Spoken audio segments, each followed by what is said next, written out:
we definitely want to see you in Tokyo next year.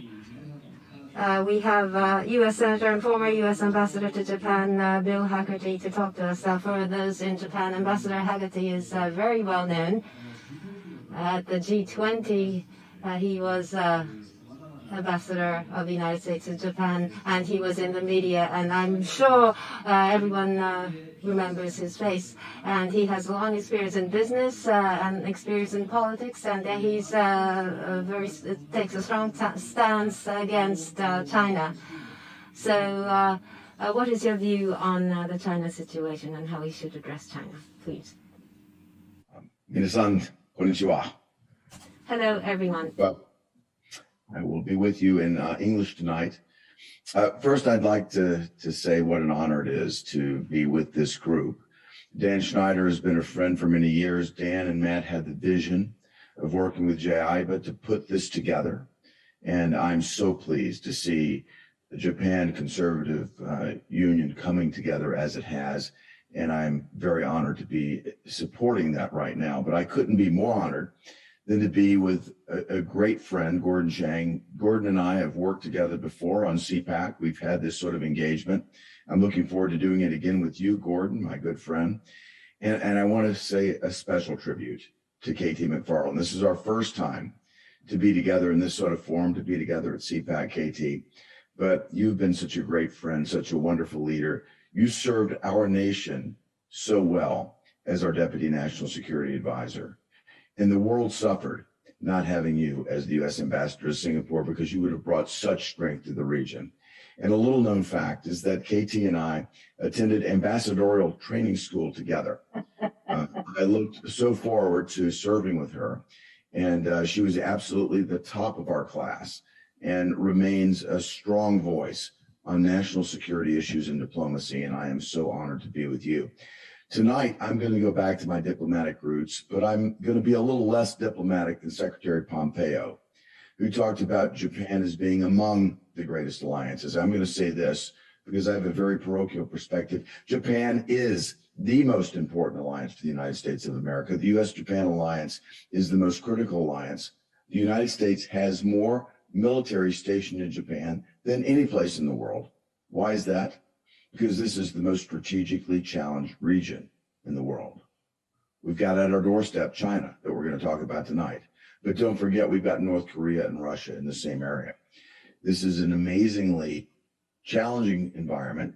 It's also one that's full of amazing opportunities. And working together with allies like Australia, as KT mentioned, our allies in the region like India, many of the other nations like South Korea, Vietnam, and of course, Japan. We will bring together something that China doesn't have, as both KT and Secretary Pompeo articulated, and that is our strength of alliance. And it was always my pleasure to say, when I served as U.S. Ambassador to Japan and now as United States Senator on the Foreign Relations Committee, that the U.S.-Japan alliance is the cornerstone of peace and prosperity in the region, and it will remain so.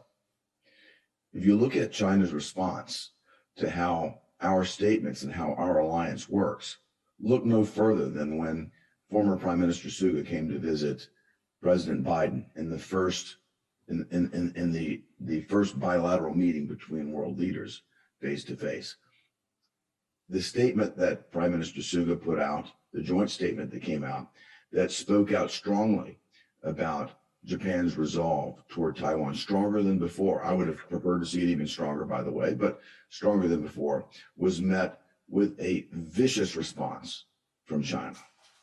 When Australia stepped up and said they would support any effort to protect and defend Taiwan, yet again, another vicious response by China. China hates the fact that we have such strong allies. They hate the fact that the United States has such a strong presence in the region. And I'm doing everything that I can as United States Senator to make certain that that presence in the region becomes stronger and stronger every day. And there's no more important area where we can strengthen that than to include our alliance with Japan. Most important is our interoperability. The Japan Self-Defense Force, the United States military, do joint drills together, joint practices. We need to increase that. We need to increase our technological compatibility and interoperability. I work very hard as ambassador to do that. I'm working hard now as senator to make certain we do it. Japan's Prime Minister Kishida has come out with a strong statement encouraging Japan to increase its military budget twofold. I encourage that as well. I support that. And I am delighted to see that Japan is taking an extremely more aggressive posture, more responsible posture, frankly, in the region to deal with what is an ever-increasing threat. As some of you know, I lived in Japan many years ago. I was working with Boston Consulting Group and stationed in Japan for 3 years. Since that time, China's military budget has increased 8-fold.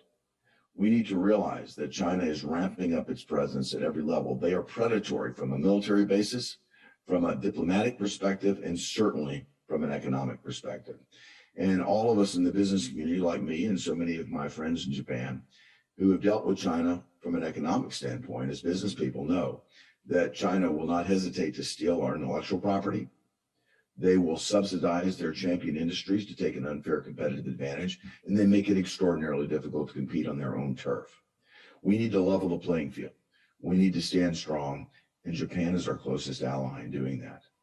If we think about the challenges that we're facing in the region today, particularly focused on the Taiwan Strait, I regret to say that thanks to some very poor decisions made by the current administration, we allowed Afghanistan to fall.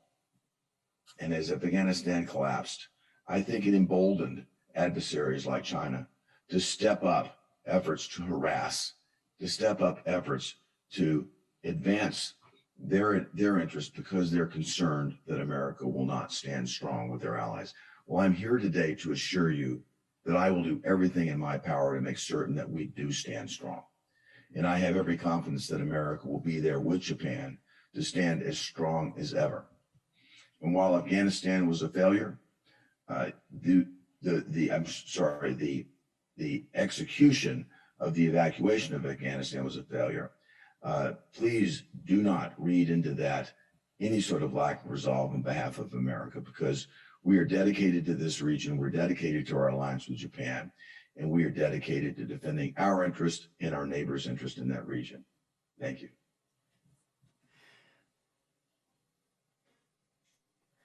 ありがとうございました。Thank you very much.